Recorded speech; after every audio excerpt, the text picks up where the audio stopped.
Okay, तो मैंने अपनी स्क्रीन शेयर कर दी आप लोगों के साथ। First of is non banking finance company. Non banking finance company के अंदर हमारी स्टार्ट जो होता है वो ऑर्डिनेंस से होता है। ये वाहिद आई थिंक इस हमारे सिलेबस में चीज है जिसके अंदर ऑर्डिनेंस के कुछ सेक्शंस इन्वॉल्व। सबसे पहले एनबीएफसी की डेफिनेशन है कि एनबीएफसी वो कंपनी होती है जो कि एसएससी से लाइसेंस लेके नीचे जो दिए गए काम है ये सारे करती है। ये काम क्या है ये आगे हम ईच हर की एक एक डेफिनेशन डिटेल से कवर करेंगे। तो जो उसके बाद है इनकॉर्पोरेशन ऑफ एनबीएफसी। एनबीएफसी को इनकॉर्पोरेट होने के लिए एसएससी का अप्रूवल लाजमी चाहिए होता है। एनबीएफसी अपना बिजनेस कंटिन्यू नहीं कर सकती अनलेस उसके पास लाइसेंस हो एसएससी से। ठीक है, जिस वक्त ये ऑर्डिनेंस आ रहा है उस वक्त जो एनबीएफसी ऑलरेडी एग्जिस्ट कर रही है वो 6 महीनों के अंदर अंदर उनको रिक्वायर्ड है कि वो रजिस्टर करें। ये दीज आर जनरल बातें। ठीक है, यहाँ से स्टार्ट हो रही है इसमें कि एमलगमेशन। अगर दो एनबीएफसी आपस में मर्ज हो रही है, कंबाइन हो रही है, तो किस तरह होगी। सबसे पहले आप एक स्कीम ड्रॉ करते हो कि क्या terms and conditions and all that, और फिर शेयर होल्डर से एक मीटिंग के अंदर अप्रूव कराते हैं। जिस मीटिंग के अंदर शेयर होल्डर से अप्रूव किया जाएगा उसका नोटिस 3 हफ्तों पहले आपने 3 हफ्तों के लिए लगातार आपने 2 न्यूज़पेपर्स के अंदर पब्लिश करना है। ठीक है, अब ये स्कीम जो है 2/3 ऑफ शेयर होल्डर से अप्रूव होनी चाहिए। अगर तो फर्ज करिए स्कीम 2/3 शेयर होल्डर से नहीं अप्रूव होती तो ये फिर नहीं प्रोसीड करेगा। लेकिन आप देखिए 2/3 से अप्रूव होगी, फिर भी 1/3 लोग हैं जिन्होंने इस स्कीम को अप्रूव नहीं किया। तो वो शेयर होल्डर जो कि इस स्कीम से राजी नहीं है वो क्या कर सकते हैं, वो एनबीएफसी को कह सकते हैं कि आप हमारे शेयर खरीदो, हमें पैसे दो उसके, और हम एनबीएफसी से आउट हो रहे हैं। ठीक है, तो एक दफा एमलगमेशन की स्कीम अप्रूव हो गई, एससीसीपी को आप सबमिट कराते हो इजाजत के लिए, और जब स्कीम एससीसीपी आपको इजाजत दे देता है तो वो बाइंडिंग हो जाती है एनबीएफसी के ऊपर कि अब उन्होंने वो अमेलगमेशन लाजमी करनी है। रिमेनिंग एंटिटीज एक कॉपी जो है ऑर्डर की देती है रजिस्ट्रार को, क्योंकि 2 एनबीएफसी मर्ज हुई, एक रह जाएगी और एक का नाम खत्म हो जाएगा। तो जिस जो रह गई है वो ऑर्डर देगी, ऐसी ऑर्डर की कॉपी देगी एससीसीपी को, और जो प्रॉपर्टी और लायबिलिटी होती है एनबीएफसी की जो कि खत्म हो गई है वो ट्रांसफर हो जाती है रिजल्टिंग सर्वाइविंग जो एंटिटी होती है उसके यहाँ। ठीक है, फिर इसके बाद यहाँ पे डेफिनेशन है। सबसे पहले अब ये सारी उन चीजों की डेफिनेशन है जो कि ऊपर एनबीएफसी क्या है में पॉइंट्स लिखे हुए थे। सबसे पहला है investment finance services. Investment finance services का मतलब ये होता है कि एनबीएफसी पैसे दे रही है, फाइनेंस कर रही है किसी भी बंदे को, किसी भी को इन्वेस्टमेंट के लिए कि आप ये मेरे से पैसे पकड़ो और इन्वेस्टमेंट करो। ठीक है, तो फाइनेंस का मतलब क्या होता है। फाइनेंस का मतलब लॉन्ग स्टोरी शॉर्ट यही होता है कि आपने किसी को पैसे दिए, अब वो पैसे आगे प्रॉफिट एंड लॉस में, मुशारका, मुदारबा, इस्लामिक ये इन्वेस्टमेंट टर्म्स हैं, कहीं में भी इन्वेस्ट करें। ठीक है, गारंटी आप दे रहे हो। ठीक है, इस तरह की चीजें जो है वो फाइनेंस में। कंज्यूमर फाइनेंसिस का फाइनेंसिंग का मतलब होता है कि अगेन आप फाइनेंस दे रहे हो लेकिन किसी एक इंडिविजुअल को दे रहे हो ताकि वो अपनी पर्सनल नीड्स को फुलफिल करे। फिर लीजिंग आ गया। लीजिंग आप लोगों ने पढ़ा हो एफएससीआर वगैरह में, जब लीज पे कुछ चीज लेते हो तो एनबीएफसी जिसको एससीसीपी ने लाइसेंस दिया हो इस चीज के लिए कि वो लीज पे चीजें दे। ठीक है, और अगेन कंज्यूमर लीजिंग का क्या मतलब हो, किसी एक इंडिविजुअल को, ऊपर में कंपनीज भी आ सकती हैं और नीचे में जस्ट इंडिविजुअल एक बंदा। हाउसिंग फाइनेंस सर्विसेज के आप प्रोवाइड करो फाइनेंस कन्वेंशनल या इस्लामिक बेसिस के ऊपर, लैंड वगैरह खरीदने के लिए, या फिर ऊपर लैंड खरीदी हुई है उस पर घर बनाने के लिए, इस तरह। Then discounting services. डिस्काउंटिंग का मतलब होता है कि मेरे पास फॉर एग्जांपल आज कोई चेक है या कोई और निगोशिएबल इंस्ट्रूमेंट है और जो कि मेच्योर हो रहा है आज से 3-4 माह बाद, 3-4 माह बाद मैं वो चेक कैश करा सकती हूँ, लेकिन मुझे पैसे आज चाहिए। तो मैं वो चेक लेके जाती हूँ बैंक के पास और बैंक इसको डिस्काउंट करता है, प्रेजेंट वैल्यू निकालता है उस अमाउंट की, और आज जितने पैसे बनते हैं वो मुझे दे देंगे। ठीक है, और फिर जब उस को इन कैश कराने की बारी आएगी तो बैंक खुद करा दे। ये डिस्काउंटिंग सर्विसेज होती है। एसेट मैनेजमेंट सर्विसेज क्या होती है कि आप कोई बंदा कलेक्टिव इन्वेस्टमेंट स्कीम की सर्विसेज दे रहा है। अब कलेक्टिव इन्वेस्टमेंट स्कीम क्या है कि कोई भी अरेंजमेंट जिसमें डिफरेंट लोग पैसे दें, ठीक है, और वो पैसे इन्वेस्ट किए जाए सिक्योरिटीज में, लेकिन जिन लोगों ने पैसे दिए हुए हैं उनका उन पैसों के ऊपर कोई कंट्रोल ना हो, उसको मैनेज कोई और लोग कर रहे हो और पैसे दे कोई और रहे हो। ठीक है, इसमें इन्होंने 2 एक्सेप्शन डाले हुए हैं, शेल नॉट बी कंसिडर्ड। और वो एक्सेप्शन क्या है, सबसे पहले एम्प्लॉय वेलफेयर ट्रस्ट या employ provident fund, pension fund. अब जैसे एक कंपनी के पास वो एम्प्लॉयज का पेंशन फंड बना रही है या फिर प्रोविडेंट फंड है कि हर साल एम्प्लॉयज कुछ पैसे डालते हैं, कुछ कंपनी डालती है और वो एक और जगह सबमिट होते हैं, जहाँ अब पैसे तो वो एम्प्लॉयज के हैं, ठीक है, एम्प्लॉयज का उसके ऊपर कंट्रोल नहीं है, उसको मैनेज कोई और कर रहे हैं, लेकिन वो कलेक्टिव इन्वेस्टमेंट स्कीम के अंदर फॉल नहीं करते, ठीक है, तो ये एक एक्सेप्शन है। अब इसमें दो फंड होते हैं, क्लोज एंड फंड और open and. Close end fund का मतलब ये होता है कि एक ऐसा फंड जिसका एक स्पेसिफाइड पीरियड ऑफ मैच्योरिटी होता है कि कुछ टाइम बाद ये मैच्योर हो जाएगा, आप अपने पैसे, आपका जो भी हिस्सा बनता है वो निकालो और लो और घर जाओ। इसके ऑपोजिट दूसरा होता है ओपन एंड फंड, जिसमें ओपन एंड फंड ये जिसमें आपके जो यूनिट्स होते हैं वो कॉन्टिन्यूसली आप लोगों को ऑफर करते जाते हो, इसमें मैच्योरिटी का कोई टाइम पीरियड नहीं होता, ठीक है। उसके बाद नेक्स्ट है investment advisory service. Investment advisory service का मतलब ये होता है कि कुछ लोग दूसरे बंदों को मशवरे देते हैं कि आप अपने पैसे कहाँ इन्वेस्ट करो, ठीक है, सिंपल। इसमें डिस्क्रिशनरी और नॉन डिस्क्रिशनरी दो हैं, ठीक है। डिस्क्रिशनरी का मतलब ये है कि जो है आपका जो इन्वेस्टर है वो क्या करता है कि इन्वेस्टमेंट डिसीजन जो करता है वो आपके बिहाफ पे, अपने क्लाइंट के बिहाफ पे खुद से कर लेता है, ठीक है। लेकिन नॉन डिस्क्रिशनरी में वो जो डिसीजन लेता है वो आपको रिटर्न इंस्ट्रक्शंस, यानी कि आपकी क्लाइंट की इजाजत उसकी इंस्ट्रक्शंस के बाद करता है, खुद से ऐसे नहीं करता, ठीक है।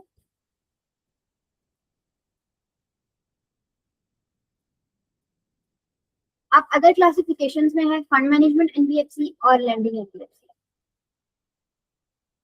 फंड मैनेजमेंट एनबीएफसी वो एनबीएफसी होती है जो कि कौन सी काम कर रही है, जो भी हमने ऊपर पढ़े, asset management, REIT management, pension fund, private equity, ये पढ़े, ये वाले तो नहीं है, लेकिन ये इंपॉर्टेंट भी नहीं है, जो इंपॉर्टेंट थे वो आप लोगों के साथ। लैंडिंग एनबीएफसी आप याद कर लें, उसके अलावा जितने भी होंगे वो फंड में जाएंगे, मैंने तो इसको ऐसे याद किया। तो लैंडिंग एनबीएफसी क्या है, जहाँ पे आप लोगों को पैसे या कोई चीज दे रहे हैं, लीजिंग, लीज पे घर दे रहे हैं, डिस्काउंटिंग की सर्विसेज दे रहे हैं, इन्वेस्टमेंट फाइनेंस, हाउसिंग फाइनेंस, ये सारी सर्विसेज दे रहे हैं, ठीक है। इसके अलावा जो होंगे वो फंड मैनेजमेंट के। अब इसके बाद जो लैंडिंग एनबीएफसी है उसमें भी दो आते हैं, एक डिपॉजिट टेकिंग एनबीएफसी है और एक non deposit taking NBFC. Deposit taking NBFC का मतलब होता है कि वो एनबीएफसी जो कि लोगों से डिपॉजिट यानी कि पैसे लेती है, आप लोगों के पैसे अपने पास रखते हो, ठीक है, जबकि नॉन डिपॉजिट टेकिंग में आप नहीं रखते। अब डिपॉजिट का मतलब क्या होता है, डिपॉजिट का मतलब अभी मैंने बताया कि लोगों के पैसे अपने पास रखना, लेकिन इसके अंदर कुछ एक्सेप्शन है कि ये चीजें हैं, ये इसमें भी लोगों के पैसे ही आपके पास है पर ये डिपॉजिट नहीं होते। पहला क्या है, रिडीमेबल कैपिटल।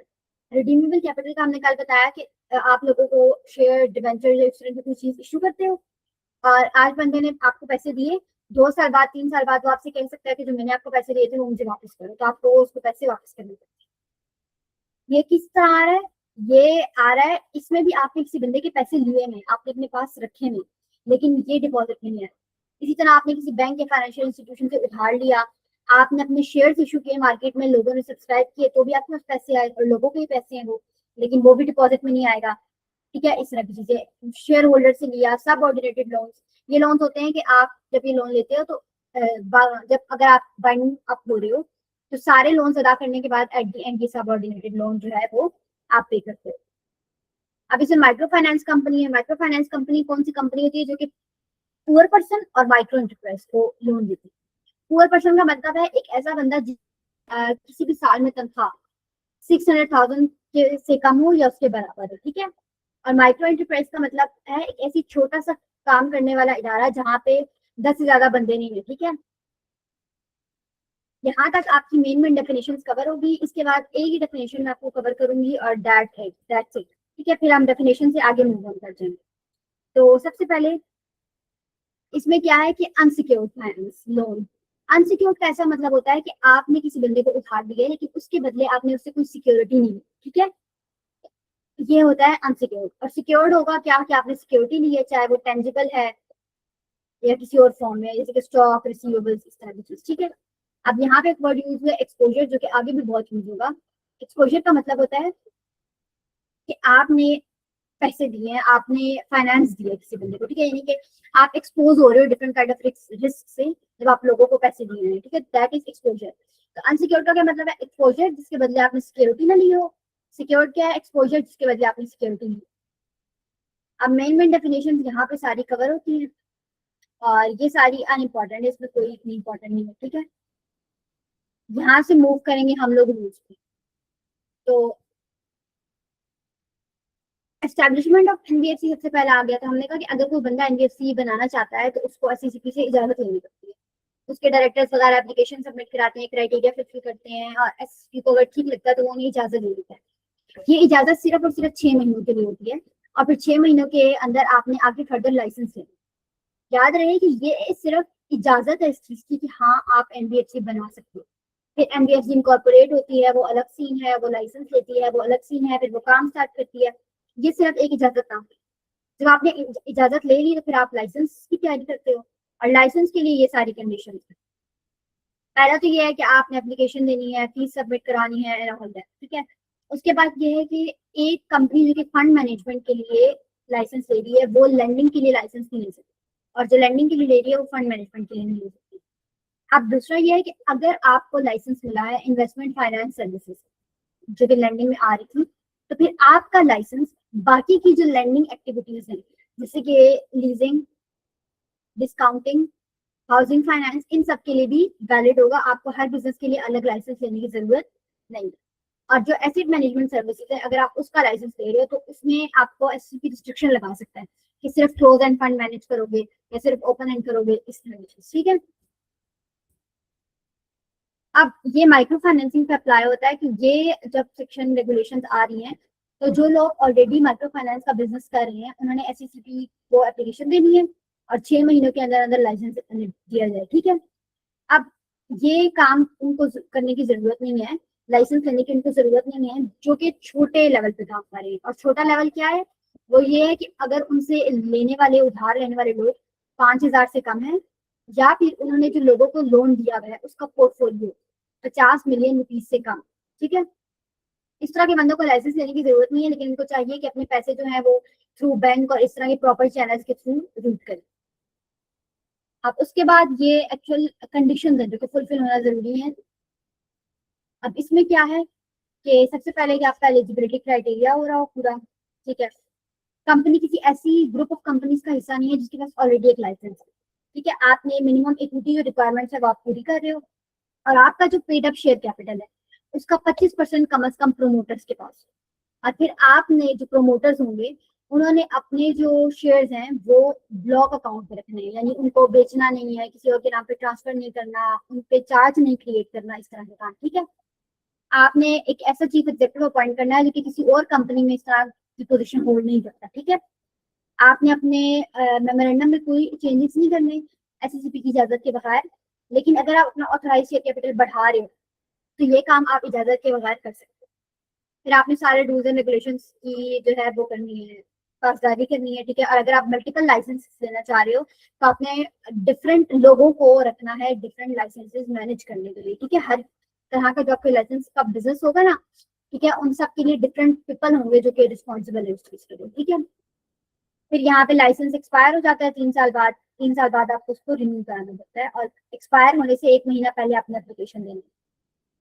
रेटिंग्स है, क्रेडिट रेटिंग होती है। क्रेडिट रेटिंग का कॉन्सेप्ट ये होता है कि वो कंपनीज जो कि उधार दे रही है या उधार ले रही है उनकी एक और कंपनी क्रेडिट रेटिंग करती है कि ये कितने काबिल भरोसा कंपनी है, ठीक है, कि इनको उधार देना चाहिए नहीं देना चाहिए, वापस करती है नहीं करती, इस बेसिस पे। तो आपने अपनी रेटिंग लेनी है, एससीसीपी ने जितनी बताई है उससे कम नहीं होनी चाहिए। अगर कम होती है तो आप दोबारा रेटिंग लेते हो और अपनी एनुअल रिपोर्ट और क्वार्टरली रिपोर्ट्स में पब्लिश करते हो। अब अपॉइंटमेंट ऑफ ऑफिसर्स में कुछ समझाने वाला नहीं है, इसमें जस्ट क्राइटेरिया है कि कितने साल का एक्सपीरियंस हो, क्या किया हो, क्या ना किया। तो ये एक दफा आप लोग रीड कर लें, इसमें ऐसा कुछ नहीं, यहाँ पे समझाने वाली चीजें हैं। तो सबसे पहले है रिस्ट्रिक्शन ऑन इन्वेस्टमेंट। एनबीएफसी ने किसी भी सब्सिडरी के अंदर इन्वेस्ट नहीं किया, ठीक है। एनबीएफसी शैल नॉट, ये सारे काम हुआ जो एनबीएफसी ने नहीं करने, लेकिन अगर कुछ कंडीशंस एग्जिस्ट करती हैं तो आप कर सकते हैं। सबसे पहले ये है कि किसी भी सब्सिडरी के अंदर इन्वेस्टमेंट नहीं करनी, लेकिन अगर वो फाइनेंशियल सर्विसेज कंपनी हो तो आप कर सकते हो, ठीक है। अब फाइनेंशियल सर्विसेज कंपनी कौन सी कंपनी है, वो कंपनी जो सिक्योरिटीज डिस्ट्रीब्यूट करती है, इंश्योरेंस प्रोडक्ट्स और इस तरह की चीजें, ठीक है। लेकिन अब आपने जो माइक्रो फाइनेंस कंपनी होती हैं, ठीक है, micro finance company non financial subsidiaries अपनी बना सकती है, लेकिन उनको एससीपी की इजाजत चाहिए होती है। तो यहाँ पे दो क्या पॉइंट है, पहला तो ये है कि आपने इन्वेस्टमेंट नहीं करनी किसी सब्सिडरी में, जो कि वो हो नॉन फाइनेंशियल सर्विसेज कंपनी, सिर्फ फाइनेंशियल सर्विसेज में आप कर सकते हैं, ठीक है। और अगर आपको स्ट्रेटेजिक इन्वेस्टमेंट करनी है फाइनेंशियल सर्विसेज कंपनी में तो आपको एसएससी की इजाजत चाहिए। इसका हम आगे पढ़ते हैं स्ट्रेटेजिक इन्वेस्टमेंट का। और फिर दूसरा पॉइंट हमने क्या पढ़ा कि micro finance company non financial subsidiaries रख सकती है, ठीक है, लेकिन एसएससी की इजाजत होगी। आगे क्या है कि आप ये वाले कॉन्ट्रैक्ट नहीं कर सकते हो एसएससी की इजाजत के बगैर। पहला तो ये है कि किसी भी सब्सिडरी में इन्वेस्टमेंट करना या उसको बेचना या एसोसिएटेड कंपनी में, ठीक है, वो नहीं कर सकते हो। किसी दूसरी कंपनी के साथ मर्जर या एक्विजिशन नहीं कर सकते हो। और स्ट्रेटेजिक इन्वेस्टमेंट को बेच नहीं सकते। स्ट्रेटेजिक इन्वेस्टमेंट कौन सी है? जो कि कम से कम आपने 5 सालों के लिए की हो और आपकी इक्विटी के 10% से ज्यादा हो, यानी कि एक बड़ी इन्वेस्टमेंट है, ठीक है। ये सारे काम आप एसएससी की इजाजत के बगैर नहीं कर सकते। फिर उसके बाद क्या है कि आपने ये जो परसेंटेजेस आएंगी ना, ये एमसीक्यू में बहुत आते हैं। तो आप क्या है कि किसी भी अनलिस्टेड कंपनी के शेयर्स, किसी भी का मतलब एक नहीं, आप एक एनबीएफसी में अपनी टोटल जो इन्वेस्टमेंट है उसकी ढेर सारी अनलिस्टेड कंपनीज के अंदर, वो उसकी इक्विटी के 20% से ज्यादा नहीं होनी चाहिए। और उसको ऐसी इन्वेस्टमेंट बोर्ड से अप्रूव करानी है और मिनट्स में डिसीजन लिखना है और एसएससी को भी बताना है 14 दिन में। अब ये तो बात होगी टोटल इन्वेस्टमेंट जो कि एनबीएफसी ने डिफरेंट अनलिस्टेड कंपनीज में की थी। अब ये बात है कि आपने किसी भी एनबीएफसी में एक अनलिस्टेड कंपनी में एट ए टाइम इन्वेस्टमेंट अपनी इक्विटी से 10% या फिर अपने इश्यूड कैपिटल का 10%, इन दोनों में से जो भी कम हो उससे ज्यादा नहीं करना। यानी कि अगर आपका 10% इक्विटी का लिया, 10% इश्यूड कैपिटल का लिया, जो भी अमाउंट कम है उससे ज्यादा इन्वेस्टमेंट आप किसी एक अनलिस्टेड कंपनी में एक वक्त में नहीं कर सकते, ठीक है। उसके बाद ये अकाउंट एंड रिकॉर्ड की जनरल बातें हैं कि कौन कौन सा अकाउंट मेंटेन होंगे। ये रिस्ट्रिक्टेड बिजनेस आ गया कि एक एनबीएफसी ये वाले काम नहीं कर सकता।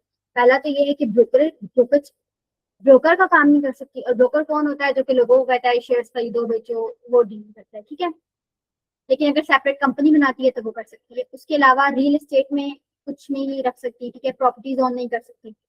लेकिन अगर उसने कोई प्रॉपर्टीज अंडर राइटिंग कमिटमेंट की वजह से ली हुई है, या फिर उसकी फॉर एग्जाम्पल आपने किसी बंदे को उधार दिया, वो बंदा अपने पैसे वापस नहीं कर सका, उसने आपको एज सिक्योरिटी अपनी जमीन रखवाई थी, कोई बिल्डिंग रखवाई थी, ठीक है, तो अब आपके पास प्रॉपर्टी आ गई, तो इस केस में इस तरह की प्रॉपर्टी को आपने 7 सालों के अंदर अंदर बेचना होगा, ठीक है। अब इसके बाद है कि आपने अपने डायरेक्टर्स ऑफिसर्स वगैरह के साथ किसी भी किस्म का लीज, रेंट का, सेल और परचेज का काम नहीं करना, ठीक है। और अगर करोगे तो पॉलिसी अप्रूव करानी पड़ती है। ये हमारा सिलेबस का हिस्सा नहीं है, नॉट पार्ट ऑफ सिलेबस, इसको नहीं करना। तो ये जनरल सी बातें हैं कि एनबीएफसी जितने भी लोगों के साथ डील करे उसने उन सारों की आइडेंटिटी को जांच पड़ताल करना है ताकि कोई मनी लॉन्ड्रिंग वाला सीन ना हो, ठीक है। फिर उसके बाद ये इलेक्शन ऑफ डायरेक्टर से भी बहुत बातें हैं कि कितने दिनों में डायरेक्टर अपॉइंट होगा, कितने दिनों का नोटिस भेजना है एसएससी को, कितने दिनों में बताना है, और डेज वाली बात है सर। अब यहाँ पे ये दो चीजें हैं, मैं एक आपको समझाऊंगी, दूसरा आपको खुद पता चल जाएगा, ठीक है, क्योंकि दोनों में सिर्फ और सिर्फ परसेंटेजेस का डिफरेंस है और किसी चीज का नहीं। तो मैक्सिमम एक्सपोजर एनबीएफसी का किसी एक बंदे को कितना हो सकता है? तो सबसे पहले मैंने बात की कि टोटल एक्सपोजर आपका चाहे फंड बेस हो या नॉन फंड बेस हो, किसी एक बंदे को 20% से ज्यादा नहीं होना चाहिए, ठीक है। अब maximum outstanding fund base exposure, ये तो टोटल एक्सपोजर की बात होगी, चाहे फंड बेस हो या नॉन फंड बेस। लेकिन नीचे बताया कि मैक्सिमम सिर्फ fund based exposure 15% of equity से ज्यादा नहीं हो सकता। अब जो एनबीएफसी सिर्फ और सिर्फ गारंटीज इशू कर रही है लोगों को, क्या कर रही है, गारंटीज इशू कर रही है, उनके लिए ये लिमिट ज्यादा है। उनके लिए क्या है, 40% ऑफ इक्विटी से ज्यादा नहीं हो सकती। अब इसी तरह इंफ्रास्ट्रक्चर फाइनेंस कंपनीज होती है, यानी कि वो एनबीएफसी जो कि रोड्स, बिल्डिंग, इंफ्रास्ट्रक्चर बनने को फाइनेंस करती है, पैसे देती हैं, ठीक है, या फिर नॉन डिपॉजिट टेकिंग जो एनबीएफसी है, इनके लिए ये लिमिट फिर चेंज है। और इनके लिए लिमिट आप 5 या 10% से बढ़ा सकते हो, यानी कि ऊपर वाली लिमिट ये है लेकिन इसको 5 या 10% से बढ़ा सकते हो। 5% से बढ़ा सकते हो इंफ्रास्ट्रक्चर वाली कंपनी के लिए और 10% से बढ़ा सकते हो नॉन डिपॉजिट टेकिंग। तो अब ये जो बात लिखी है बिल्कुल यही बात यहाँ भी लिखी है, लेकिन यहाँ पे परसेंटेजेस का डिफरेंस। ये चीजें करने की जरूरत नहीं, एक दफा पढ़ लो बस। अब आगे क्या है, exposure limits in capital market. इसका मतलब क्या होता है? इसका मतलब होता है कि आपकी जो लिस्टेड इक्विटी सिक्योरिटीज हैं और जो स्प्रेड ट्रांजेक्शन, स्प्रेड ट्रांजेक्शन क्या होती है वो मैं आपको बताऊंगी। इनके अंदर इन्वेस्टमेंट आपकी इक्विटी के 50% से ज्यादा नहीं होनी चाहिए, ठीक है। ये तो होगी टोटल इन्वेस्टमेंट की बात। अब किसी एक कंपनी की सिक्योरिटीज के अंदर आपकी इन्वेस्टमेंट, आप जिस कंपनी में इन्वेस्ट कर रहे हैं उसका 10% और आपकी अपनी इक्विटी का 10%, इन दोनों में से जो कम हो उससे ज्यादा नहीं होनी चाहिए, ठीक है। अब स्प्रेड ट्रांजेक्शन का क्या मतलब होता है, ये नीचे बात लिखिए कि ये कि जो शेयर्स आपने इस 10% से ज्यादा आपके पास हैं, 10% की लिमिट लगी ना, लेकिन कुछ वो शेयर्स जो आपके पास 10% से ज्यादा हैं, अंडर राइटिंग कमिटमेंट की वजह से उनको हमने 6 महीनों के अंदर अंदर बेचना है। और ये अंडर राइटिंग कमिटमेंट क्या होती है, ये ऊपर डेफिनेशन में था, ये मुझे स्किप हो गया। अंडर राइटिंग कमिटमेंट का मतलब ये होता है कि फॉर एग्जाम्पल अगर कोई लिस्टेड कंपनी इशू कर रही है शेयर्स, ठीक है, इनिशियल पब्लिक ऑफरिंग करी है, तो वो जितने भी शेयर इशू करती है वो एक अंडर राइटर होता है जो कि इस बात की गारंटी देता है कि अगर आपने फॉर एग्जांपल 1 मिलियन के शेयर इशू किए, पूरे की पूरी अमाउंट लोगों ने सब्सक्राइब ना की, पूरे के पूरे शेयर लोगों ने मत खरीदे, तो जो शेयर बकाया रह जाएंगे जो कि अनसब्सक्राइब होंगे वो हम ले लेंगे। तो इस तरह की अगर आप ऑफर्स करते हो और इस वजह से फिर आपके पास शेयर हैं किसी भी लिस्टेड कंपनी के, तो वो आपने 6 महीनों के अंदर अंदर बेचने हैं।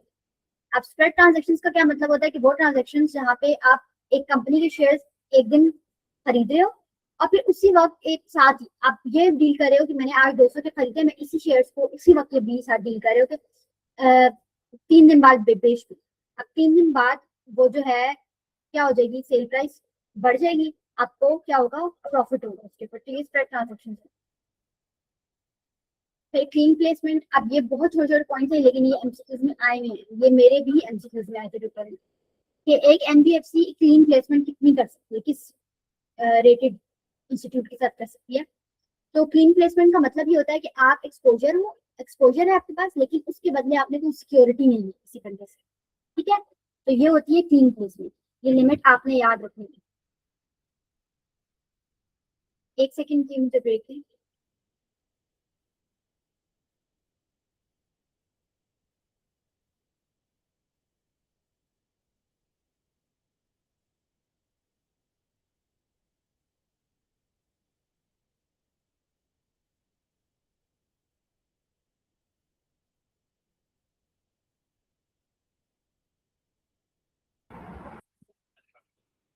अब आगे है एग्रीगेट लायबिलिटीज। लायबिलिटीज आपकी कितनी होंगी एट टाइम आपने जो ली हुई है, वो कंटीजेंट लायबिलिटी और सिक्योरिटी डिपॉजिट्स को एक्सक्लूड कर। अगर आप लोग एफएससीआर पढ़े हैं या एमएल2 में है तो आई होप, मुझे उम्मीद है कि आप लोग को पता होगा कि कंटीजेंट लायबिलिटी क्या होती है। कंटीजेंट लायबिलिटी और जो आपने सिक्योरिटी डिपॉजिट्स, ठीक है, लिए हुए लोगों से जब आप लेते हो तो वो आपके पास एक लायबिलिटी होती है, आपने वापस करने होते हैं। तो इनको छोड़ के आपकी टोटल लायबिलिटी कितनी होनी चाहिए। अगर आप डिपॉजिट नहीं लेते हो तो आपकी इक्विटी का 10 टाइम, और अगर आप गारंटीज देते हो तो आपकी इक्विटी और क्वालिफाइड कैपिटल का 10 टाइम, ठीक है, 10 टाइम्स। अब कंटीजेंट लायबिलिटी पे लिमिट्स हैं, ये वाला एक बहुत इंपॉर्टेंट टॉपिक है जो कि बहुत दफा पास पेपर्स में आया हुआ है। आप देखें अगर आप किसी ने पास पेपर्स किए तो ये आपको मिलेगा। इसमें समझाने वाला ऐसा कुछ नहीं है कि ये है कि एक एनबीएफसी की कंटीजेंट लायबिलिटीज इस लिमिट से ज्यादा नहीं होनी चाहिए, और वो लिमिट डिपेंड करती है डिफरेंट इंस्टीट्यूट्स के ऊपर जिनकी डिफरेंट रेटिंग है। अगर आपने AA- वाली एक चीज से ली है लायबिलिटी तो दो आपकी इक्विटी का 2 टाइम, इस तरह करके, ठीक है। तो ये याद करने वाला है, समझाने वाला है, इसमें कुछ नहीं है, लेकिन आपने इसको स्किप नहीं करना, बताने का मकसद है। तो फिर ये है कि ये चीजें वो हैं जो कंटीजेंट लायबिलिटी की डेफिनेशन है ना यहाँ पे, वो बिल्कुल एफएससीआर वाली है, लेकिन उसमें ये चीजें इंक्लूडेड नहीं है।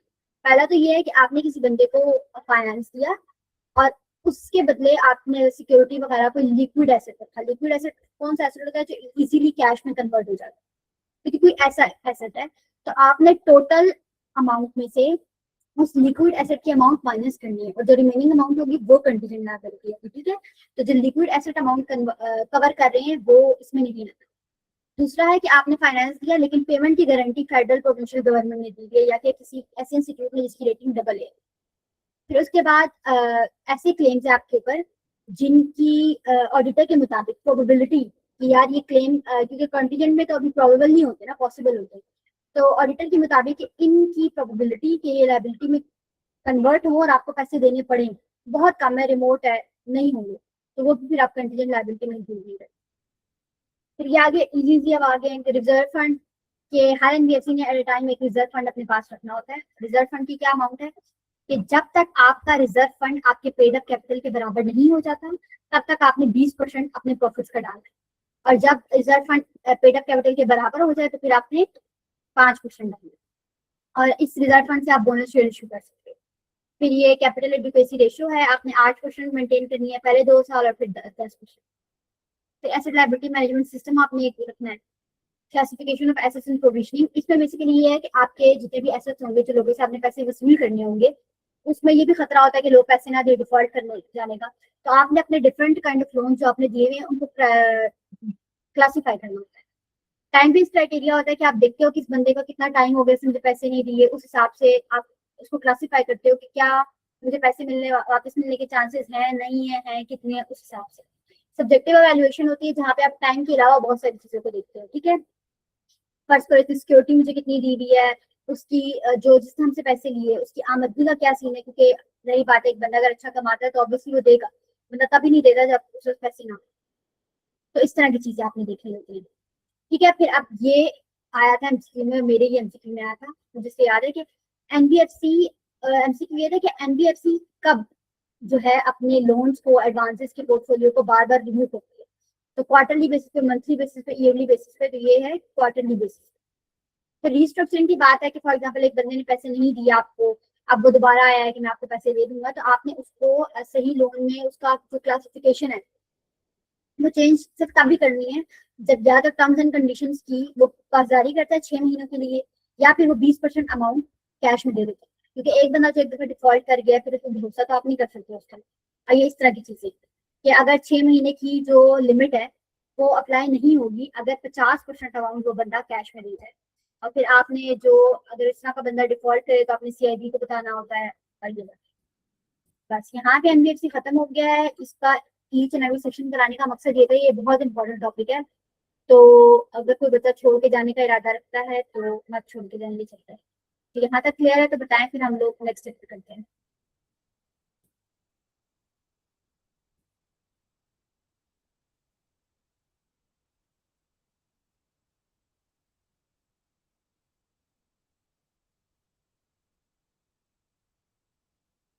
तो हार्ड फॉर्म के लिए पीडीएफ के लिए वेरी करेगा, आप लोग चैप्टर देख लेंगे, ये एनबीएफसी का चैप्टर नंबर 19 है। खैर अब हम लोग नेक्स्ट चैप्टर स्टार्ट करने लगे हैं, दैट इज बैंकिंग ऑर्डिनेंस। तो बैंकिंग ऑर्डिनेंस हम लोग पढ़ते हैं।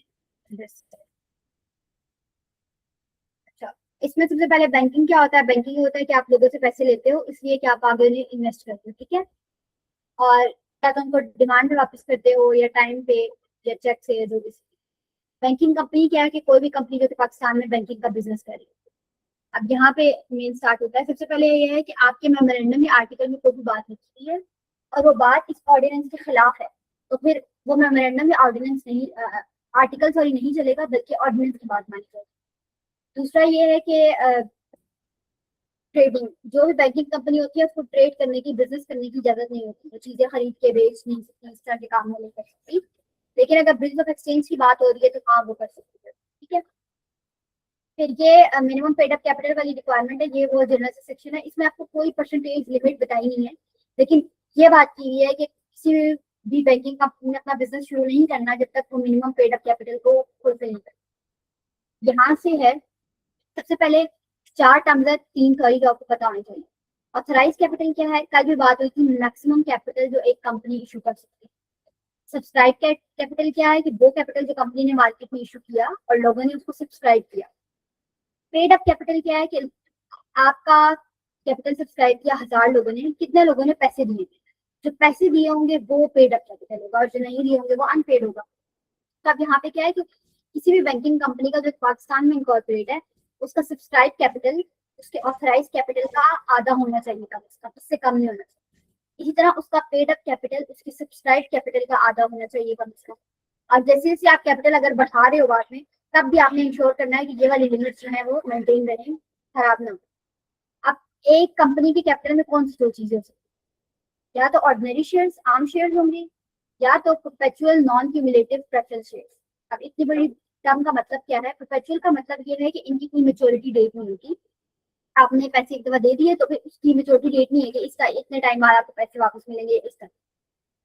नॉन क्यूमुलेटिव का मतलब क्या होता है? एक होता है क्यूमुलेटिव शेयर्स और एक होते हैं non cumulative.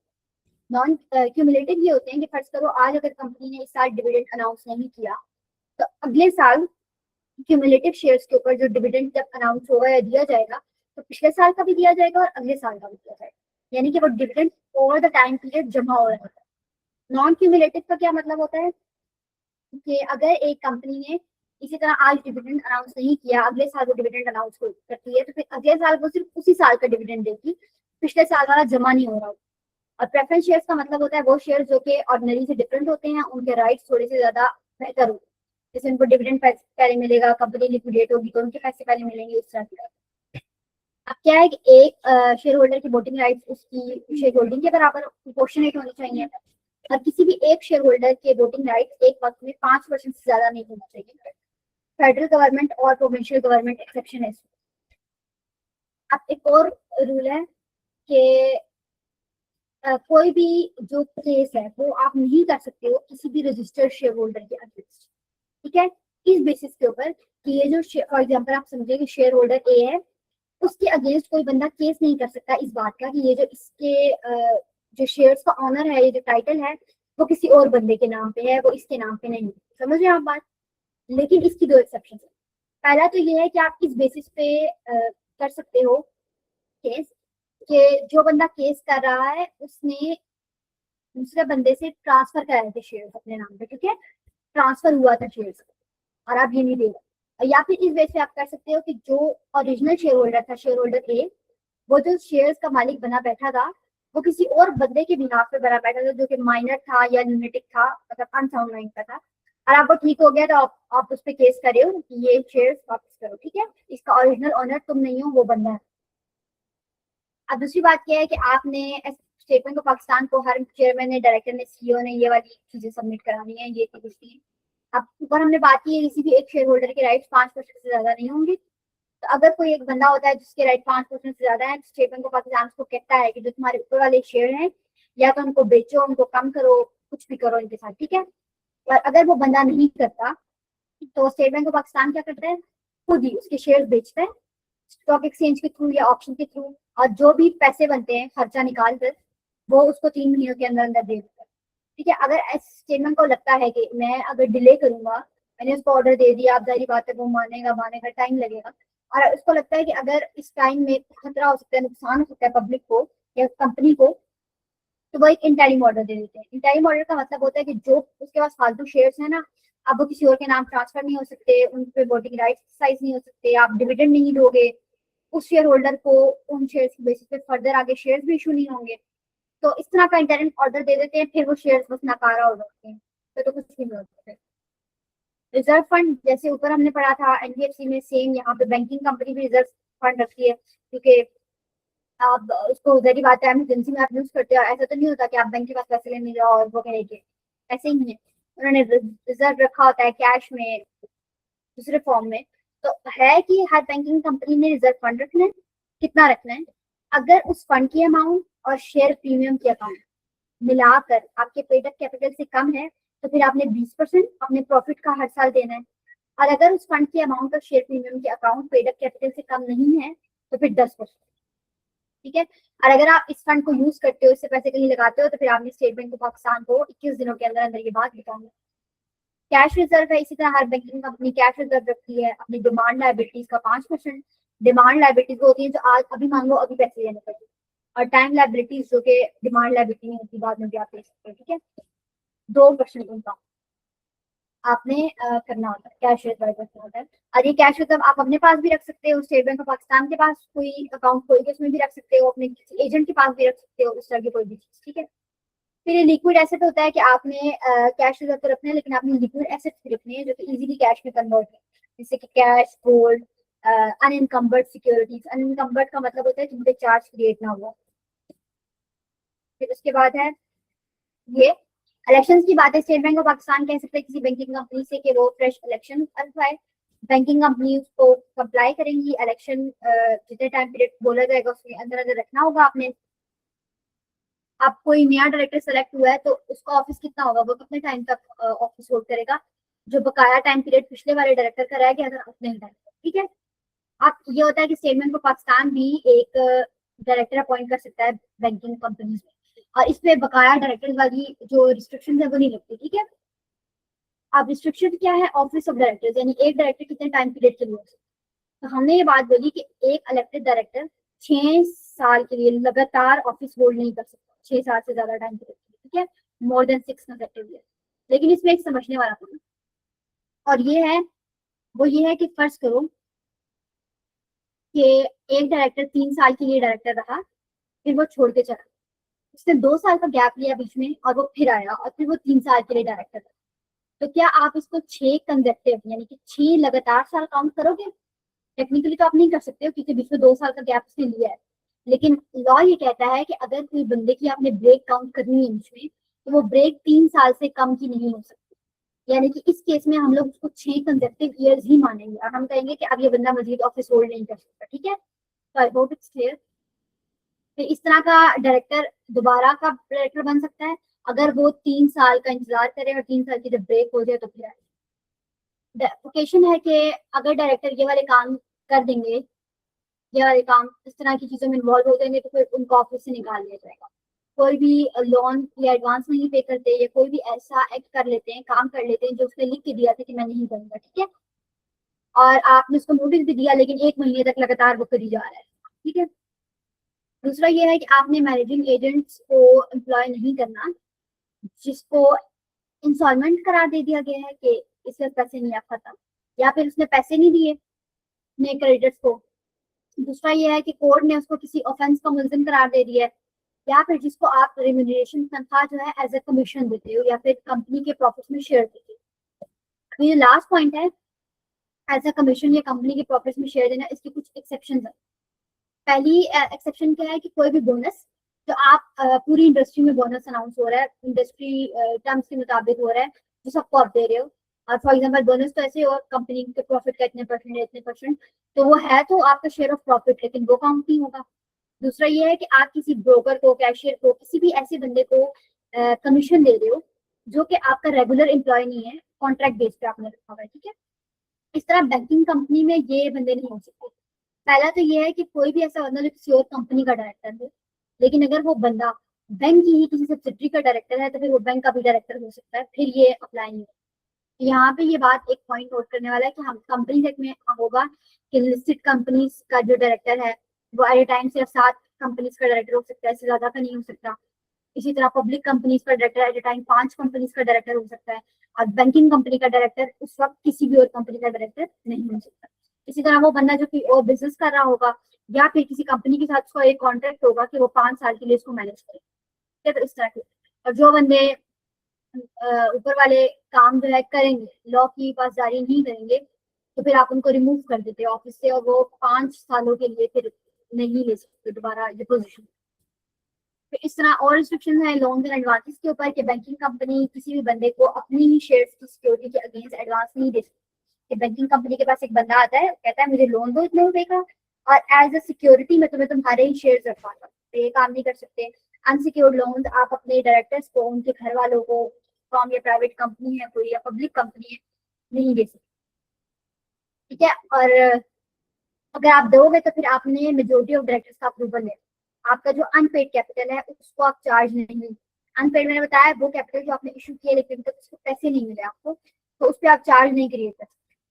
Floating charge, assets floating charge होता है, एक फिक्स चार्ज होता है। फिक्स चार्ज जैसे फॉर एग्जांपल लैंड बिल्डिंग वगैरह पे क्रिएट हो गया, फ्लोटिंग चार्ज आपके स्टॉक वगैरह पे क्रिएट हो गया, इसमें आप एसेट खुद भी यूज कर सकते हो। तो बैंकिंग कंपनी आप फ्लोटिंग चार्ज किसी भी प्रॉपर्टी पे नहीं क्रिएट करते। अब लेकिन अगर आप क्रिएट करना चाहते हो तो आपने स्टेट बैंक ऑफ पाकिस्तान से इजाजत लेनी है। अगर वो आपको इजाजत नहीं देता तो उसके इनकार के 90 दिनों के अंदर अंदर आप फेडरल गवर्नमेंट के पास जा सकते हो और फेडरल गवर्नमेंट का फैसला जो है वो फाइनल होगा। अब ये accounts and audit important section है लेकिन नहायत इजी है। इसमें जैसे यही बातें लिखी है कि आपने अकाउंट जो है वो सबमिट कराना है स्टेट बैंक को, रजिस्ट्रार को, कौन कौन साइन करेगा, मैनेजर करेगा, 3 से ज्यादा डायरेक्टर्स करेंगे, इस तरह की बातें, ठीक है। तो इसको आप लोग एक दफा रीड भी कर लें तो क्लियर हो जाएगा। बाकी बैंकिंग कंपनी का ऑडिट वो बंदा कर सकता है जिसको स्टेट बैंक ऑफ पाकिस्तान ने अपने पैनल पे रखा हो। स्टेट बैंक ऑफ पाकिस्तान चाहे तो पैनल से किसी पैनल पे उसकी कैटेगरीज होती है, तो किसी बंदे को ऊपर की कैटेगरी में डाल सकता है, किसी बंदे को नीचे की कैटेगरी में डाल सकता है, किसी बंदे को निकाल ही सकता है पैनल से, जो भी उसको ठीक लगे। ठीक है, तो यहाँ पे आपका बैंकिंग कंपनी भी खत्म हो। तो यहाँ तक आपको क्लियर है?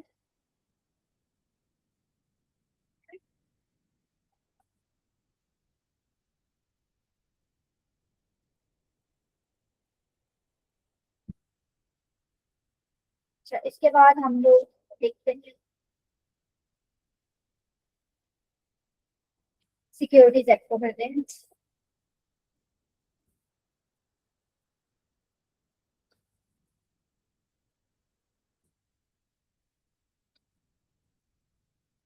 सिक्योरिटीज एक्ट का ये मसला है कि सिक्योरिटीज एक्ट आसराती आपदी की बुक में किसी एक चैप्टर में नहीं लिखा, बल्कि 3 चैप्टर्स में टुकड़े टुकड़े करके लिखा है। इसका मेजर पोर्शन जो है वो चैप्टर नंबर 15 में है, और उसके बाद इसके जो थोड़े थोड़े सेक्शन है, कुछ चैप्टर नंबर कौन से वाले में है, 16 में है, और कुछ चैप्टर नंबर 18 में। ठीक है, तो हम लोग वहां से भी इनको कवर करेंगे। सबसे पहले है कि डायरेक्टर्स या शेयर होल्डर्स जो है वो डिस्क्लोज करते हैं। क्या डिस्क्लोज करते हैं? किसी भी कंपनी के अंदर लिस्टेड कंपनी के जो डायरेक्टर्स हैं, ये वाली जो रेगुलेशन है ना सिक्योरिटीज एक्ट की, ये मेन लिस्टेड कंपनी पे ही लगती है। ठीक है, तो ये जो डायरेक्टर्स हैं, चीफ एग्जीक्यूटिव हैं, ये लिस्टेड कंपनी के डिस्क्लोज करते हैं कि उनकी ऑनरशिप कितनी है। ठीक है, और कब उसने उन्होंने ये ऑनरशिप हासिल की है, ये सारी चीजें। ठीक है, इस तरह एससीसीपी को भी बताते हैं ये सारी चीजें, और डायरेक्टर के इंटरेस्ट का रजिस्टर में होता है। यहाँ पे है मेन के लिस्टेड कंपनी के शेयर्स आप अगर ट्रेड करते हो और उससे आप गेन हासिल, और आपने आज शेयर लिए 6 महीनों के अंदर अंदर, उसकी आपने ट्रेडिंग की और उसका आपको गेन हासिल हुआ। अब लिस्टेड कंपनी में ये होता है, ये समझा जाता है कि इन बंदों के पास इंफॉर्मेशन है, इंटरनल इंफॉर्मेशन है। ठीक है, तो आपको जब गेन हासिल हो रहा है तो इसका मतलब है कि आपको कुछ पता थी अंदर की बातें जो आपने गेन हासिल किया। तो इसलिए कहते हैं कि 6 आपने शेयर खरीदे, 6 महीनों के अंदर अंदर आपको जो भी इस पर गेन हासिल हुआ हो वो अपने 7 दिनों के अंदर अंदर एससीसीपी को बताना है। ठीक है, जो भी आपका गेन होगा वो अमाउंट आपने एससीसीपी को देना है 6 महीनों के अंदर अंदर गेन हासिल करने के। एससीसीपी वो अमाउंट फेडरल कंसोलिडेटेड फंड में डालता है, और जहाँ पे ये बंदा एससीसीपी को नहीं देता अपना गेन, जो भी नहीं करता उस पर ये पेनल्टीज लगती है। इंसाइडर ट्रेडिंग की यहाँ पे मेन बात है। अब इंसाइडर ट्रेडिंग क्या होती है? इसमें 3 पॉइंट्स हैं। पहले तो ये एक इंसाइडर इनसाइड इंफॉर्मेशन को यूज करते हुए इंसाइडर ट्रेडिंग करता है। ठीक है, तो इंसाइडर क्या है, इनसाइड इंफॉर्मेशन क्या है, ये भी हम पढ़ेंगे। तो सबसे पहले ये है कि इंसाइडर ट्रेडिंग क्या होती है। एक बंदा, एक इंसाइडर पर्सन इनसाइड इंफॉर्मेशन को यूज करे और कोई भी ऐसा लिस्टेड सिक्योरिटीज में ट्रेड करे। ठीक है, उनको खरीदे बेचे, ये वाला काम करे। या फिर इनसाइडर खुद मत करे ये काम, बल्कि किसी भी और कोई भी और बंदा जिसको इनसाइड इंफॉर्मेशन दी गई है, इनसाइड पर्सन ने दी है, वो इस तरह डीलिंग करे लिस्टेड। या फिर कोई भी ऐसा बंदा जिसको पता है कि मैं जिस इंफॉर्मेशन को यूज करके डील कर रहा हूँ ये इनसाइड इंफॉर्मेशन है, और फिर भी वो काम करे, वो भी इनसाइड ट्रेडिंग में आएगा। या फिर फर्ज करें एक बंदा जिसको बिल्कुल सिरे से पता ही नहीं है इनसाइड इंफॉर्मेशन, लेकिन वो क्या करता है, लेकिन जो इनसाइड पर्सन है, इनसाइडर पर्सन, वो उस बंदे को सजेस्ट करता है कि यार अगर तुम ये वाले शेयर खरीद लो ना तो फायदा हो। अब आप उसको बता नहीं रहे हो एग्जैक्ट इन्फॉर्मेशन कि क्यों फायदा होगा, ऐसा क्या होने वाला है, कुछ भी नहीं बता रहे हो, लेकिन आप सजेस्ट कर रहे हो और फिर वो बंदा डील करता है इस तरह शेयर में, तो वो भी इनसाइडर ट्रेडिंग में ही आता है। अब इस तरह उन्होंने बोला कि इनसाइडर ट्रेडिंग में चीजें नहीं आएंगी ऊपर वाली, अगर तो आपको इनसाइड इन्फॉर्मेशन से पहले आपने ये डील कर ली हो, या फिर जो इनसाइडर पर्सन है उसने इंफॉर्मेशन डिस्क्लोज की है, जैसे कि लॉन्च को कहा। अब इनसाइड इन्फॉर्मेशन होती है, इनसाइड इन्फॉर्मेशन लिस्टेड सिक्योरिटीज के केस में ऐसी इन्फॉर्मेशन होती है जिसको अगर आप पब्लिक कर दोगे तो आपकी सिक्योरिटीज की प्राइस पे इफेक्ट होता है। दूसरा है डेरिवेटिव्स। डेरिवेटिव्स के केस में इंफॉर्मेशन होती है जो कि आपके डेरिवेटिव से रिलेट कर रही होती है, और वो डेरिवेटिव जो कि मार्केट में आप नॉर्मली ट्रेड करो। फिर उसके बाद ये in relation to person responsible for execution of orders. आप इससे कौन मुराद है? इससे मुराद ब्रोकर, यानी कि ब्रोकर लिस्टेड सिक्योरिटी से रिलेटेड क्या काम करता है कि उसको क्लाइंट को इन्फॉर्मेशन देता है, और वो इन्फॉर्मेशन इसलिए देता है कि तो वो क्लाइंट का काम इस तरह कर दे, इस तरह कर दे, और ब्रोकर वो इन्फॉर्मेशन अपने पर्सनल मुफाद के लिए यूज करता है। जैसे क्लाइंट उसको कह रहा है कि मैं फलानी कंपनी के शेयर्स कल खरीदूंगा इतने ज्यादा। अब ब्रोकर को पता चल गया, ब्रोकर क्या करता है, कंपनी के शेयर्स पहले से एडवांस में खरीद लेता है, जब कल क्लाइंट भी खरीदेगा, उनकी डिमांड बढ़ेगी, प्राइस बढ़ेगी, ब्रोकर उस पर फायदा हासिल करेगा। तो इस तरह के काम नहीं करने, ये इनसाइड इन्फॉर्मेशन समझिए आप, ठीक है। उसके बाद लिस्टेड सिक्योरिटीज में आप ट्रेड कर रहे हो कोई भी इस तरह की इन्फॉर्मेशन। इनसाइडर्स कौन होते हैं? इनसाइडर्स जो भी कंपनी शेयर इशू करी है उसके स्पॉन्सर्स, ऑफिसर्स, डायरेक्टर्स हैं। फिर जो भी कंपनी शेयर इशू कर रही है वो अगर किसी कंपनी में 25% से ज्यादा की शेयर होल्डिंग रखती है तो उस कंपनी के स्पॉन्सर्स, डायरेक्टर्स वगैरह। इसी तरह अगर कोई कंपनी इशूअर के अंदर, यानी कि जो शेयर इशू कर रही है उसके अंदर 20% से ज्यादा की वोटिंग राइट होती है। फिर उसके बाद ये है कि कोई भी ऑर्गेनाइजेशन के स्पॉन्सर्स, ऑफिसर्स, एम्प्लॉयज वगैरह जो कि लिस्टेड सिक्योरिटीज के ऑफर वगैरह में, पब्लिक ऑफरिंग में इन्वॉल्व रहे। फिर कोई भी बंदा जो कि इतने शेयर्स होल्ड करता है इश्यूर के अंदर, जो कि उसको डायरेक्टर अपॉइंट कर सकते, बेशक वो डायरेक्टर ना हो, ठीक है। फिर उसके बाद ये है कि कोई बंदा जिसने इनसाइड इन्फॉर्मेशन जिसके पास आई है क्योंकि वो उस कंपनी में काम करता है जो कि शेयर इशू करते हैं, ठीक है। फिर आप शेयर इनसाइड इन्फॉर्मेशन ले रहे हो अनलॉफुल तरीकों से, तो ये सारी चीजें। फिर यहाँ पे है डिस्क्लोजर। अब फॉर एग्जांपल लिस्टेड कंपनी के पास कोई ऐसी इन्फॉर्मेशन आ गई है जिसको पता है कि मैं अगर रिलीज करूंगी तो मेरे जो शेयर्स ट्रेड हो रहे हैं उनकी वैल्यू पे अफेक्ट होगा, तो फिर उस पर लाजिम होता है कि वो चीज डिस्क्लोज करे, ठीक है। वो प्राइस सेंसिटिव इन्फॉर्मेशन अब उन्होंने किसको बोला यहाँ पे? वो इन्फॉर्मेशन जो अगर आप डिस्क्लोज करो तो पब्लिक आपकी कंपनी की, आपकी सब्सिडीज की जो पोजीशन है मार्केट में उसको ज्यादा अच्छी तरीके से जान सकती है। आप फॉल्स मार्केट ना क्रिएट हो, ठीक है, इसलिए आप इन्फॉर्मेशन करो। फॉल्स मार्केट होता है कि ऐसी मार्केट जहाँ पे पूरी इन्फॉर्मेशन नहीं, और ऐसी इन्फॉर्मेशन जो कि मार्केट में जो शेयर्स की प्राइस वगैरह है उनको अफेक्ट कर सकती है। आपने इस तरह इन्फॉर्मेशन इशू करनी होती है कि वो जो इन्फॉर्मेशन है हर जगह पे इक्वली टाइमली मैनर में चली जाए, ठीक है। रिसर्च कंपनी कुछ इन्फॉर्मेशन चाहे तो उसको डिले भी कर सकती है, यानी कि चाहे तो वो देर से थोड़ा सा डिस्क्लोज करे अगर उसको लगता है कि इस डिले से इन्वेस्टर्स का नुकसान नहीं होगा, वो मिसलीड नहीं होंगे, ठीक है। और जिस बंदे के पास ये इंफॉर्मेशन है वो कंपनी को एक ड्यूटी ऑफ कॉन्फिडेंशियलिटी, यानी कि वो डिस्क्लोज नहीं करेगा, वो उसकी ड्यूटी, ठीक है। फिर उसके बाद डिस्क्लोजर है इंफॉर्मेशन रिसीव बाय अदर। आपने अगर जो है एससीपीएस सिक्योरिटीज एक्सचेंज बताता है किसी कंपनी को कि उसकी वॉल्यूम्स वगैरह में अनयूजुअल मूवमेंट आ रही है, अनयूजुअली ज्यादा या कम चेंज हुए हैं, तो कंपनी ने फौरन पब्लिक को बताना होता है कि क्या कोई ऐसी इंफॉर्मेशन है जो कि इस चीज की वजह बन सकती है। और अगर उसको ऐसी किसी इंफॉर्मेशन का नहीं पता तो फिर भी उसने ये बात बतानी है कि मुझे नहीं पता ये क्यों हो, ठीक है। पावर्स हैं कि वो अगर उसको लगता है कि एससीपी को कोई फ्रॉड हो रहा है तो वो लोगों से इंफॉर्मेशन निकाल सकता है, कॉपीज रख सकता है, ये सारी बातें। अब यहाँ पे सिक्योरिटीज एक्टिविटीज का आ गया। सिक्योरिटीज एक्टिविटीज कौन कौन सी है ये नीचे बात। सिक्योरिटीज ब्रोकर है कि एक बंदा दूसरों को शेयर्स खरीदने बेचने पे गाइड कर रहा है। एडवाइजर है कि आप लोगों को मशवरे दे रहे हो कि कहाँ पे इन्वेस्टमेंट करो, कहाँ पे नहीं करो। मैनेजर है लोगों के पोर्टफोलियोज मैनेज करना, एक बंदे ने डिफरेंट कंपनीज की सिक्योरिटीज में इन्वेस्ट किया होता है तो आप मैनेज करना कहाँ फायदा कहाँ नुकसान क्या चीज। शेयर रजिस्ट्रार जहाँ पे जो कंपनी के शेयर्स का सारा रिकॉर्ड रखता है, ठीक है। क्रेडिट रेटिंग कंपनी जो कि दूसरों को रेट करती है। वैलेटर ये होता है कि आपने फॉर एग्जांपल एक कंपनी ने शेयर इशू किए और 1 मिलियन के शेयर इशू किए, ठीक है। उसको जितने लोगों ने सब्सक्राइब किया वो ज्यादा थे, यानी ज्यादा लोगों ने सब्सक्राइब कर लिया, तो फिर आप बैलेटिंग करते हो कि किस किस बंदे को शेयर बेचने चाहिए, ठीक है। तो वो बंदा जो ये सारा काम कराता है वो बैलेटर होता है।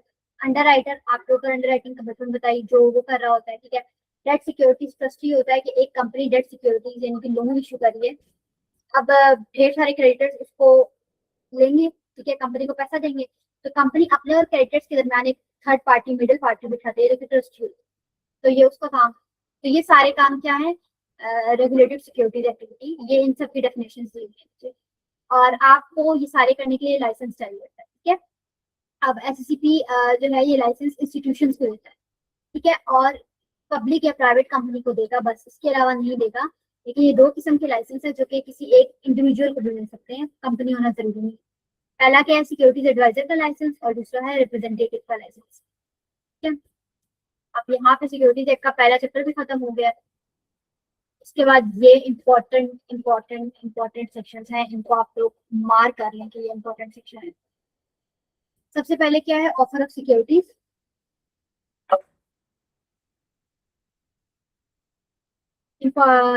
ऑफर ऑफ सिक्योरिटीज क्या होता है? इसके लिए आपको एक सेकेंड वेट करें।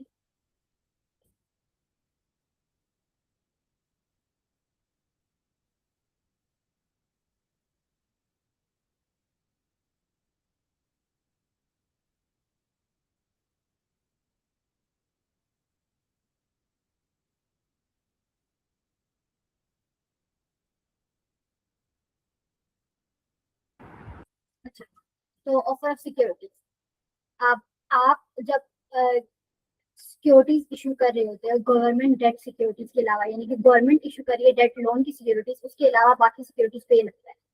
क्या है, सबसे पहले तो ये कि जब भी आप शेयर सिक्योरिटीज में सिर्फ शेयर्स नहीं आते, डिबेंचर्स भी आते हैं, ठीक है। इसकी शॉर्ट डेफिनेशन ये होगी, शेयर्स एंड डिबेंचर्स। तो जब भी आप सिक्योरिटीज इशू करते हो, सबसे पहले आपने प्रोस्पेक्टस जो कि एसएससी अप्रूव है वो इशू करना होता है, और एसएससी का अप्रूवल नहीं चाहिए होता इन केस। पहला क्या है कि सिक्योरिटी स्टेटमेंट को पाकिस्तान ऑफर कर रहे हैं। दूसरा ये है कि आप सिक्योरिटीज प्राइवेट प्लेसमेंट के थ्रू कर रहे हो, जो कि हमने कल पढ़ी थी। फिर उसके बाद ये है कि आप अपने एक कंपनी है होल्डिंग, वो अपनी सब्सिडरी को ये शेयर, ठीक है, और उसके पास अपनी सब्सिडरी के शेयर। अब होल्डिंग कंपनी ने डिविडेंड इशू करना है, तो वो शेयर जो है उसके पास है अपनी सब्सिडरी के, वो ऑफर करती है अपने मेंबर्स को एज अ डिविडेंड के फॉर्म में। तो वो भी ऑफर ऑफ सिक्योरिटीज ही है, लेकिन उस केस में नहीं, आपको प्रोस्पेक्टस इशू करने की जरूरत नहीं है, अप्रूवल की जरूरत नहीं है, ठीक है। और दूसरा क्या है कि अगर आप अपने सबको बोनस शेयर इशू कर रहे हो अपने मेंबर्स, तो एक बंदा जो है वो पब्लिक ऑफर ऑफ सिक्योरिटीज नहीं कर सकता अगर उसकी कंपनी के डायरेक्टर्स को सिक्योरिटीज एक्सचेंज ने डिफॉल्टर करार दे दी है, उसके जो टर्म रजिस्ट्रेशन टीआरई है वो कैंसिल कर दिए आपने, ठीक है, उनको सिक्योरिटीज एक्सचेंज से डील लिस्ट कर दिया गया है। आपने जब प्रोस्पेक्टस अप्रूव करा लिया तो 60 दिनों के लिए वैलिड होगा, और उसके बाद आपको मतलब इशू करना है, ठीक है। अब एक बंदा जो कि झूठी एप्लीकेशन लिखता है शेयर सब्सक्राइब करने की, उसने एक ऑफेंस किया, और इस केस में आप उसके पैसे जब्त कर लेते हो और उसको शेयर वगैरह भी कुछ नहीं मिलते।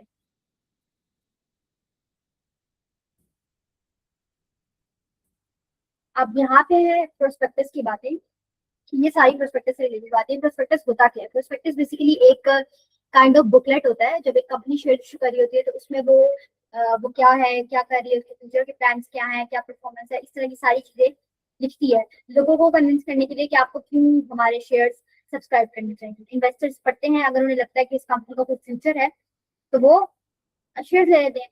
तो इस तरह ये होता है प्रोस्पेक्टस। तो जब भी आप अपने इश्यूज कर रहे होते हो शेयर, तो आप प्रोस्पेक्टस पब्लिश करते हैं।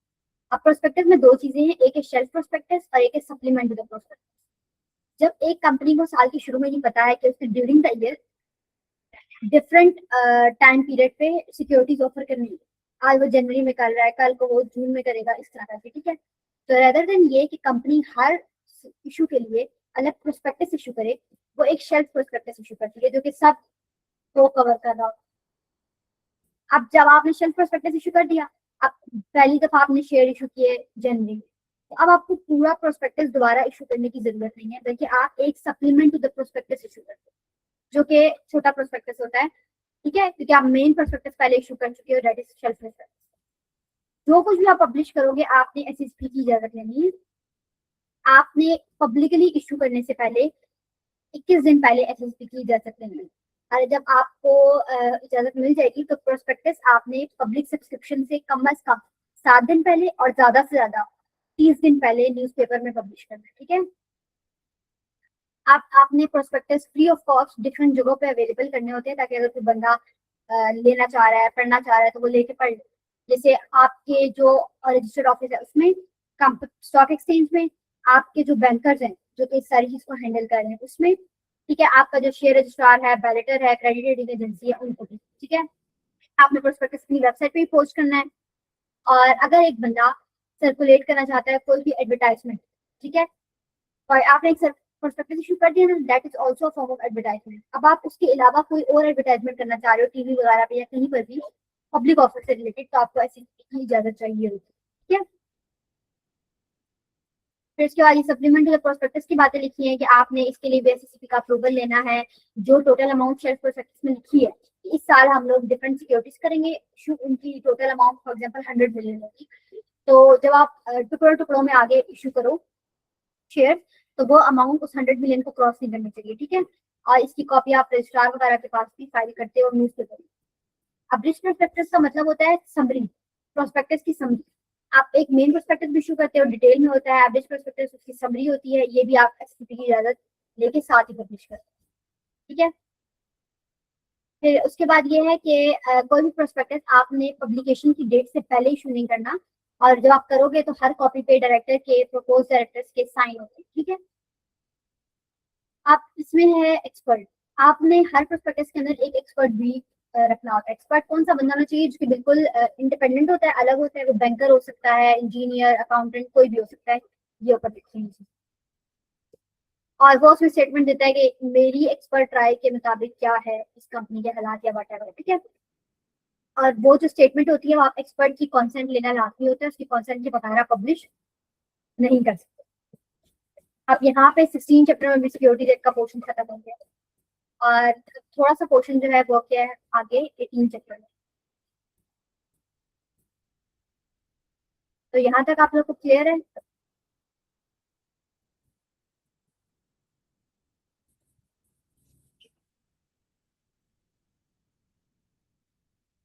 अब ये जो चैप्टर है ना 18, इसमें कंपनी एक्ट के भी कुछ सेक्शन है और एक इम्पोर्टेंट है, वो भी हम यहाँ पे कवर करेंगे।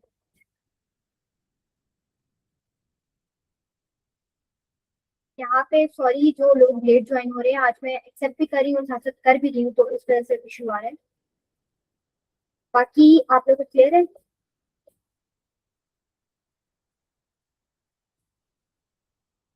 ये जो एक क्वेश्चन है कमेंट में, इसको मैं सब के बाद एंड पे आंसर करते हैं, ठीक है। बाकी अगर आप लोग को ये क्लियर है तो चैप्टर 18 स्टार्ट करते हैं।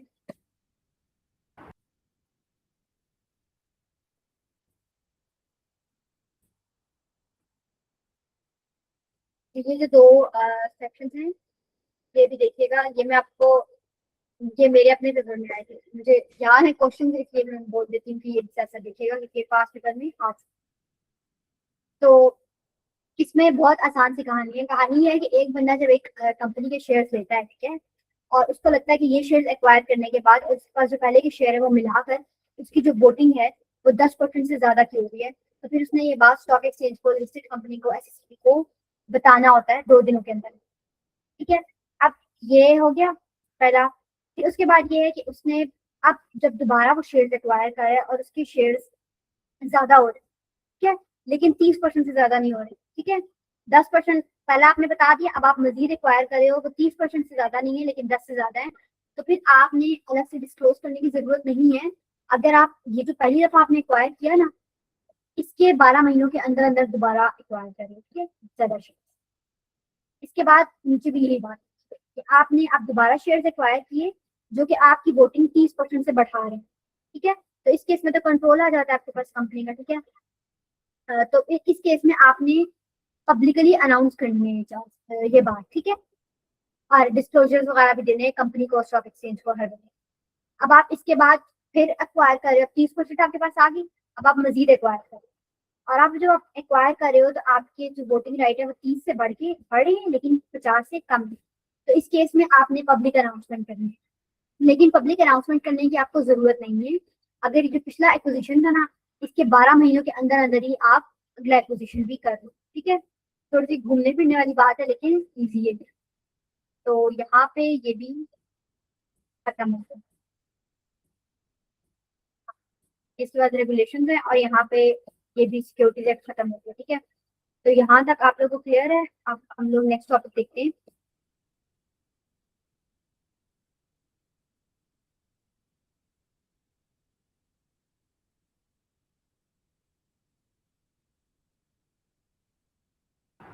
अच्छा, एक बच्चे ने ग्रुप में बोला था कि आप एएमएल करा लेना। तो एएमएल से ज्यादा मेरा तो इरादा तो कोड पे था, क्योंकि कोड ऑफ कॉर्पोरेट ज्यादा इंपॉर्टेंट है, ठीक है। तो अगर वो स्टूडेंट है इधर तो बता दे, फिर मैं कोड भी करा दूंगी। अगर वो नहीं है तो फिर हम लोग पहले कोड कर लेते हैं, फिर हम एएमएल कर लेते हैं। आप हैं, चले फिर एएमएल भी कर लेते हैं और कोड भी हम करें।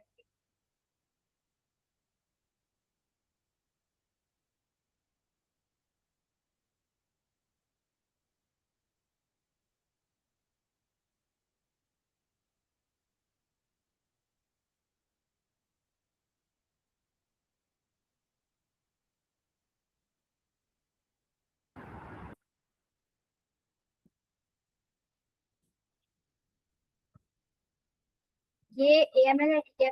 अब एएमएल में मतलब पहली बात तो मैं आप लोगों को पहले ही बता दूं कि ये इस चैप्टर के अंदर जो सेक्शंस हैं वो हमारे सिलेबस से थोड़े से ज्यादा हैं, ठीक है। तो ये मैंने कंपेयर किए थे जब मैं खुद पढ़ी थी, तो ये इसलिए मैं आप लोगों को वो सेक्शन कराऊंगी जो कि मेन मेन हमारे सिलेबस में है, और फिर रेस्ट हम लोग नहीं कवर करेंगे जो कि नहीं। दूसरी चीज ये है कि इस सेक्शन के अंदर मेन कमेटीज आता है, national executive committee, general committee, FMU. तो मेन जो सेक्शन है वो आगे इन्वेस्टिगेशन वाले हैं। तो इन कमेटीज को हम लोग बहुत डिटेल में नहीं करेंगे, लेकिन आप लोगों ने पढ़ना है, करेंगे बट उतनी डिटेल में। सबसे पहले तो मनी लॉन्ड्रिंग होता है। उन्होंने कहा कि एक बंदे को हम कहेंगे कि वो मनी लॉन्ड्रिंग उसने की हुई है अगर वो बंदा क्या कर रहा है, वो किसी प्रॉपर्टी को यूज कर रहा है, उसको खरीद रहा है, ये जानते हुए भी कि ये प्रॉपर्टी जो है ना क्राइम के पैसे से ली गई है, ठीक है, ये प्रॉपर्टी ब्लैक मनी से ली गई है, ठीक है। दूसरी बात ये है कि कोई भी बंदा जो ट्रू नेचर है किसी भी प्रॉपर्टी की वो छुपा रहा है, ठीक है, और उसको पता है कि यार ये प्रॉपर्टी क्राइम है लेकिन फिर भी वो छुपा रहा है उसकी नेचर। दूसरा, एक बंदा खुद नहीं होल्ड कर रहा है लेकिन किसी दूसरे बंदे के बिहाफ पे उसने कोई चीज अपने पास रखी हुई है जो कि ब्लैक मनी से ली गई है, ठीक है। और तीसरा ये है कि आप इस तरह के कामों में पार्टिसिपेट कर रहे हो, डायरेक्टली आप ऑनर नहीं हो, डायरेक्टली आपने किसी बंदे के बिहाफ पे होल्ड नहीं की, लेकिन आप इस तरह के कामों में पार्टिसिपेट कर रहे हो, ठीक है, आप उनको असिस्ट कर रहे हो, तो वो भी मनी लॉन्ड्रिंग ही समझा जाए, ठीक है। अब इसमें यहाँ पे डेफिनेशन क्या है कि प्रोसीड ऑफ क्राइम का मतलब क्या होता है, यहाँ पे लिखा है ना प्रोसीड ऑफ क्राइम से लीगी, प्रोसीड ऑफ क्राइम से लीगी। तो प्रोसीड ऑफ क्राइम से लीगी का मतलब है कोई भी ऐसे पैसे जो आपको हासिल हुए या तो प्रेडिकेट ऑफेंस करके या तो फिर आपको फॉरेन से रेस करके। प्रेडिकेट ऑफेंस का मतलब होता है वो ऑफेंसेस जो कि स्केड्यूल 1, स्केड्यूल 1 क्या है वो उसमें डिफरेंट लिस्ट ऑफ ऑफेंसेस है कि ये गलत काम है मतलब, ठीक है। फॉरेन सीरियस ऑफेंस का मतलब ये होता है कि वो ऑफेंस जो कि किसी फॉरेन गवर्नमेंट, किसी फॉरेन मुल्क के अंदर एक गलत काम, ठीक है, और उन्होंने ये बात एक सर्टिफिकेट में लिख के दी हुई, और हमें पता है कि अगर वो काम पाकिस्तान में होता तो ये प्रेडिकेट ऑफेंस के दायरे में आ जाता है, यानी कि ये ऑफेंस अगर पाकिस्तान में होता तो हम इसको प्रेडिकेट ऑफेंस ही मानते। तो इस तरह का अगर आप कोई काम भी करते हो जो कि किसी बाहर दूसरे मुल्क के कानून के खिलाफ है, ठीक है, तो वो भी वो फॉरेन सीरियस ऑफेंस होगा। पनिशमेंट क्या है मनी लॉन्ड्रिंग की, कि 1 साल की सजा है, 10 साल तक जा सकती है, 21 मिलियन का जुर्माना है, ये यहाँ पे मिस्टेक है, और ये 25 मिलियन का जुर्माना, ठीक है। और आपकी प्रॉपर्टी पे भी कब्जा हो सकता है अगर आप करोगे ये काम, ठीक है। और फिर पेनल्टी लगेगी, कंपनी को 100 मिलियन की है और डायरेक्टर द्वारा। अब यहाँ पे एक कमेटी आ गई कि उन्होंने बोला ये एक्ट के आने के अंदर 30 दिनों के अंदर अंदर फेडरल गवर्नमेंट ने एक कमेटी बनानी है जिसका नाम रखना है national executive committee. National executive committee की मदद करेगी जनरल कमेटी, ठीक है। National executive committee main main काम खुद कर सकती है और आगे जनरल कमेटी को भी काम दे सकती है कि ये काम करो वो काम करो, ठीक है, यानी कि वो उसकी अंडर आता है, ठीक है, जनरल कमेटी। तो ये नेशनल एग्जीक्यूटिव कमेटी के फंक्शन है कि साल में 2 दफा मिले, मनी लॉन्ड्रिंग के अगेंस्ट स्ट्रेटजीज बनाए, पॉलिसीज बनाए, उनकी इम्प्लीमेंटेशन कराए, और उसके अलावा ऑफेंसेस देखिए कौन कौन से ऑफेंसेस जो कि प्रेडिकेट ऑफेंस के दायरे में आते हैं वो करे, ठीक है। फिर इस ये जो एंटी मनी लॉन्ड्रिंग का एक्ट है, रूल्स है, रेगुलेशन है, ये बनाने में हेल्प करे, फेडरल गवर्नमेंट की मदद करे इस एक्ट की इम्प्लीमेंटेशन कराने में, ठीक है। फेडरल गवर्नमेंट को रिकमेंडेशन दे के मुझे क्या लगता है कि क्या काम होना चाहिए, सही है क्या नहीं है, ठीक है। नेशनल स्ट्रेटजी जो आपकी मनी लॉन्ड्रिंग के अगेंस्ट बन रही है उसको अप्रूव करे, रिव्यू करे,